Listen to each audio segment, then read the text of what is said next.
هو ايه اللي احنا وصلنا له ده؟ يعني بجد هي وصلت الاستهتار بروح البشر؟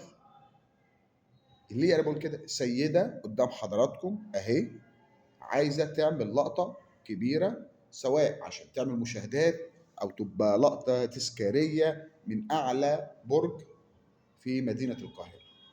وطبعا بيحصل عدم اتزان، وبيحصل بيحاولوا ينقذوها بحبل زي ما حضراتكم شايفين كده، ولكن دون افاده.